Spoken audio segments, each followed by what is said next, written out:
活到100歲，你以為要食好多補品，要做好多運動？研究追蹤咗幾百位100歲老人，發現佢哋嘅長壽秘訣，其實同你想象中完全唔一樣，唔係靠藥，唔係靠補，而係靠8個好簡單嘅日常習慣。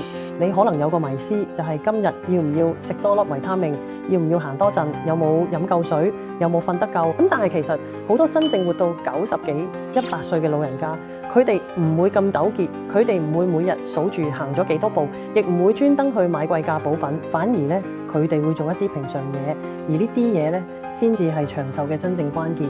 研究發現呢，100歲老人呢有8個共同特點。第一，保持好心情，佢哋會主動調節情緒，甚至會做冥想減壓，因為情緒穩定直接影響免疫力同心血管健康。第二，多食菜同生果，補充維他命同纖維，少食油膩同高糖，令腸道同血管都更健康。第三，會做適量運動，例如每個星期做2-3次瑜伽或者散步，唔使激烈，但可以放鬆身心，保持肌肉同關節靈活。第四，佢哋會同人傾偈，同屋企人朋友保持來往，良好嘅社交令人唔會孤單，情緒更穩定。第五，有午睡習慣，每日瞓半個鐘可以保護心臟同內臟，降低心臟病風險。第六，拒絕熬夜，每晚瞓7至8個鐘，避免內分泌失調。第七，有自己中意做嘅嘢，好似畫畫、唱歌、去旅行，令生活有期待。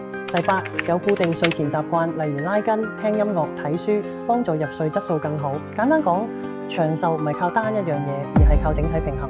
你唔使一次過做晒8樣。今日開始咧，可以試下先做1-2樣，例如每日瞓半個鐘午覺，或者每晚咧定時11點前上床，又或者每個禮拜打2次電話俾朋友約出嚟飲茶傾偈，唔使逼自己做高強度運動，拉下筋、散下步已經好有用。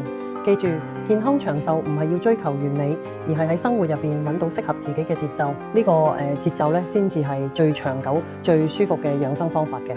長壽咧其實唔神秘，關鍵係日日都做得到嘅小習慣㗎。今日開始咧，揀一樣你最想做嘅，慢慢做起。健康係慢慢儲翻嚟嘅，唔係一日補得翻。